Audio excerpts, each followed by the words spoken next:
Bonjour, bonjour, ici Véronique Hubert, votre formatrice et conseillère en entreprise agricole préférée, alias Tata Véro, comme je suis connue aujourd'hui dans le monde du chien et du chat. Alors, de quoi je vais vous parler aujourd'hui? Eh bien, d'une expérience personnelle qui aurait pu me traumatiser à vie, mais finalement, qui a été très, très bénéfique et pour moi, et pour ce que j'ai eu envie de faire plus tard, et bien plus tard, puisque ça a été 20 ans plus tard que j'ai créé un accompagnement pour les futurs éleveurs et professionnels du monde du chien et du chat. Alors, quelle a été cette expérience? Eh bien, tout simplement celle d'un redressement judiciaire qui a fait suite à l'assignation de mes biens, enfin, de mon entreprise, en fait, à l'époque, qui était une entreprise individuelle, une assignation par l'URSSAF pour récupérer mes biens, puisque en fait, je n'avais pas fait mes déclarations en temps et en heure à l'URSSAF, puisqu'il s'agissait d'une pension canine et féline, et il fallait faire une déclaration tous les mois, ou peut-être tous les trimestres, je ne me souviens plus. Mais en tout cas, j'estimais que je n'avais pas à faire ces déclarations parce que je ne leur devais rien. Voilà. Donc je n'avais pas compris à l'époque où j'étais très négligente et je n'avais pas compris qu'en fait c'était obligatoire parce que je ne m'étais pas assez renseignée. Autant dire que la gestion à l'époque de mon entreprise était très olé, et ça a failli me coûter très très cher.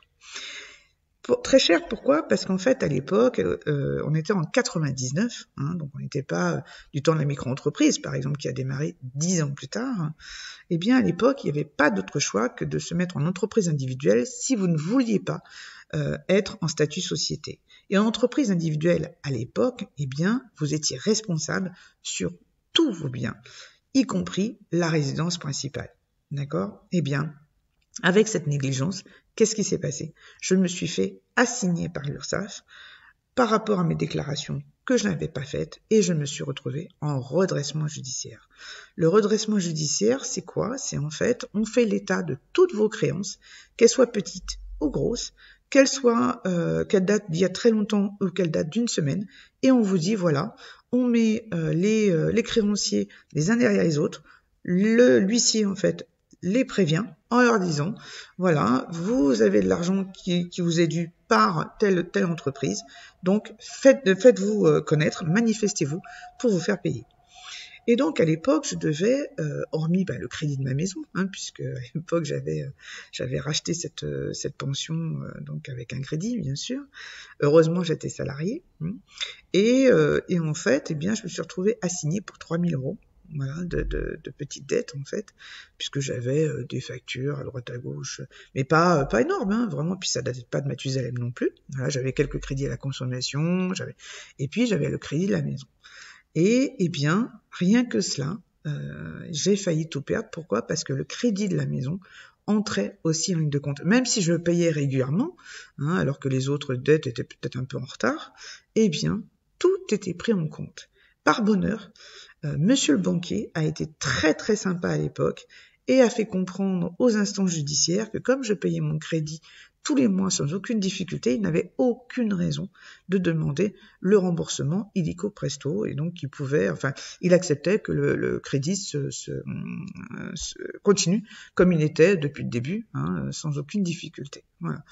Moi de mon côté, j'ai payé donc ce que je devais très très vite, évidemment, et aussi par bonheur, eh bien ma mère était là à l'époque, et Dieu ait son âme puisqu'elle est décédée aujourd'hui, et a pu sauver ma tête de ce côté-là, et a pu rembourser en fait tout ce que je devais, pour que justement je ne puisse plus être redevable de qui que ce soit. Mais la procédure étant enclenchée, il m'a fallu une bonne année et demie pour que justement je puisse faire ce qu'il fallait pour vendre cette maison, puisque quand vous êtes en redressement judiciaire, et ce qui fait que plus tard vous pouvez retrouver en liquidation judiciaire, c'est-à-dire que là il y a une mise aux enchères de tout ce que vous possédez, eh bien j'aurais pu tout perdre. Voilà. Donc pourquoi je vous raconte ça?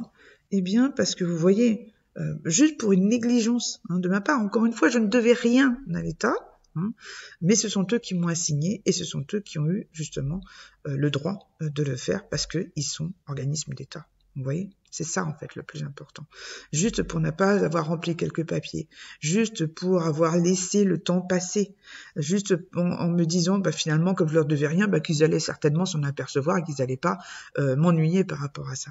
Eh bien, j'ai failli tout perdre.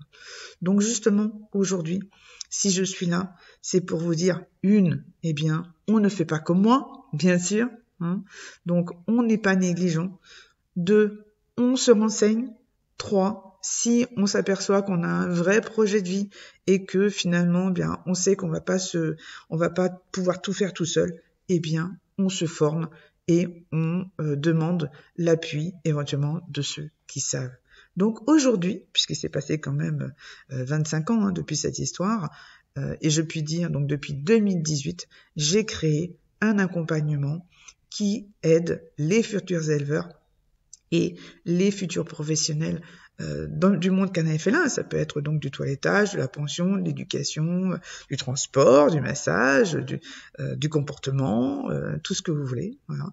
Eh bien, j'aide ces futures personnes à créer leurs projets et je les accompagne surtout dans le monde administratif, juridique, fiscal et sanitaire, puisque justement au niveau du chien et du chat, il y a des règles sanitaires à respecter. Voilà, très souvent. Vous voyez, voilà, cette expérience, eh bien, je la mets entre vos mains. Je vous dirai justement tout ce qu'il faut faire, tout ce qu'il ne faut pas faire. Je serai derrière vous du début à la fin, puisque j'ai créé une formation.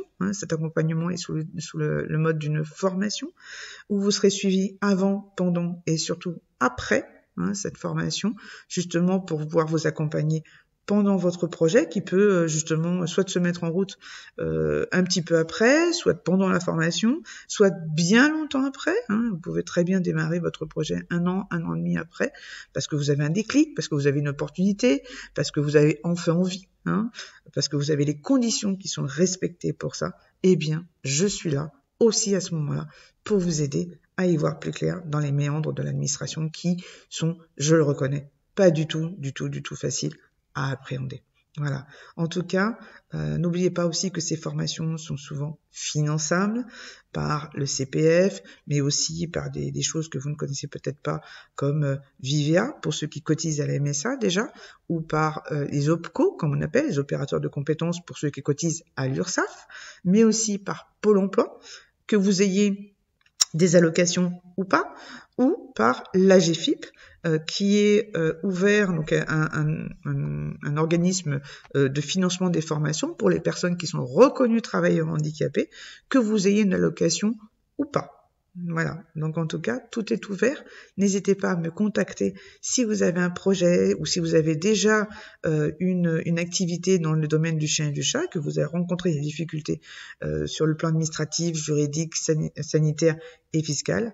Nous pouvons parler ensemble de votre projet, de vos difficultés, de vos aspirations, de ce que vous avez envie de faire aussi, et je serai à même de vous renseigner, de vous suivre, de vous accompagner, et j'en serai absolument ravie. Voilà, je vous attends et je vous dis à très bientôt.